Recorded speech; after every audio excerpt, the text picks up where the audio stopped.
আমরা যেভাবে বাসায় বিরিয়ানি রান্না করি চলেন আজকে সেটাই শেয়ার করি। বিরিয়ানি কম বেশি সবাই রান্না করতে পারে, আর এটা নতুন করে দেখানোর কিছু নেই, কিন্তু আমরা যেভাবে রান্না করি আজকে সেটাই শেয়ার করব। প্রথমে মাংসটাকে ম্যারিনেট করার জন্য ভালোভাবে ধুয়ে পরিষ্কার করে এর মধ্যে বেটে রাখা হচ্ছে পেঁয়াজ, তারপরে কাঁচামরিচ আর বাদাম একসাথে পেস্ট করে সেটা দিয়ে দিতে হবে। তারপরে আদা রসুন বাটা, টক দই, টমেটো সস, বিরিয়ানির মশলা, আর হ্যাঁ আমি কিন্তু প্রথমে লবণ দিতে ভুলে গিয়েছিলাম, শেষে আমি লবণটাও দিয়ে দিয়েছিলাম, ভাগ্যিস মনে পড়েছিল। তো এরপর আমি ভালোভাবে মাখিয়ে নেব, মানে এত সুন্দর করে মাখাতে হবে যাতে মাংস অর্ধেক রান্না এখানেই হয়ে যায়। তারপর কড়াইতে তেল গরম করে প্রথমে আলুগুলোকে ভেজে নিব।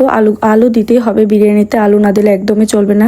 তো আলুগুলোকে ভেজে নিয়ে এরপর আমি পেঁয়াজ ভেজে নিব। পেঁয়াজটাকে বেরেস্তা করব প্রথমে, তারপর আমি পেঁয়াজটাকে ভালোভাবে লাল লাল করে ভেজে বেরেস্তা করে নেব। তো এখান থেকে অর্ধেক পেঁয়াজ উঠিয়ে নিব আর অর্ধেক পেঁয়াজ কড়াইতেই থাকবে।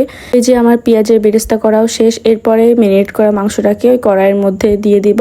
তারপর মাংসটাকে ভালোভাবে মিক্স করে কষাতে হবে। তো কষানো হয়ে গেলে এরপর সিদ্ধ করার জন্য সামান্য একটু পানি দিতে হবে, যেহেতু মাংস অনেকক্ষণ ম্যারিনেট করা ছিল তো বেশি একটা পানি দরকার নেই। পর ধুয়ে রাখা চালগুলোকেও দিয়ে দিতে হবে। তো চালগুলো দিয়ে ভালোভাবে মিক্স করে নিতে হবে। তো এখানে অনেকগুলো চাল, যেহেতু আমি নাড়াতে পারছিলাম না, এই জন্য আম্মুকে বললাম যে আম্মু একটু ভালোভাবে মিশিয়ে দাও, এটা ভালোভাবে না মিশালে আবার ভালো হবে না। তো আম্মু ভালো করে মিশিয়ে দিয়েছে। এরপর দুধ আর পানি একসাথে দিয়ে দিতে হবে পরিমাণ মতো, যতটুকু লাগে আর কি। পর উপর দিয়ে কয়েকটা কাঁচামরিচ দিয়ে দিব। কাঁচামরিচ দিলে ফ্লেভারটা খুব সুন্দর আসে। আর এই যে আমাদের রান্না অলমোস্ট শেষ, এখন আমরা আলুটা দিয়ে দেব। আলুটা যেহেতু ভাজা, এটা সবার শেষেই দিয়েছি। তো এই যে আমাদের রান্না একদমই শেষ, উপরে বেরেস্তা দিয়ে দিয়েছি। ফ্লেভারটা এত সুন্দর আসছিল আর খেতে ভীষণ মজা হয়েছিল।